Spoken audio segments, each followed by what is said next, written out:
বড় কইরা একটা লাভ পয়েন্ট, ভালোবাসার একটা পয়েন্ট থাকবো। এটার মধ্যে লেখা থাকবো যেখানে সূর্যাস্ত হইব, লেখা থাকবো ভালোবাসি সোনারগড়কে। এটা অসম্ভব সুন্দর হইব। এটা আমি মালয়েশিয়াকে দেখছিলাম যে লেখা ওয়েলকাম টু লঙ্কা ইন, মানে লঙ্কা ইন নেপালে গিয়ে দেখছি যে লেখা যে সোনারগাঁ নেপালে স্বাগতম। আচ্ছা শুনছেন ভাই, আমরা সোনারঘাট গত 50 বছরে কোনো একটা গেট আসেনি যে টাইম আছে আমাইয়া হইতো এটা সোনারঘাট আসেনি?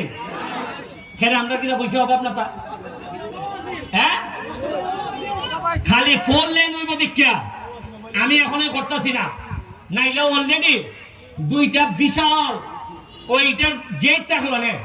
আর এনে গেট দেখলো তুই ফুরি বিয়া দেওয়া কারণ লাগলো না সোনারঘাট, মানে গেটই টার ভাইব খিতা চলতেছে সোনারঘাট। এই যে ঈদগাহ, সোনারঘাটের যে ঈদগাহ কইয়া দিছি যে আগামী বছর নামাজ পড়বা যখন দেখবেন এটা চেহারা খিতা তাল ধরে 25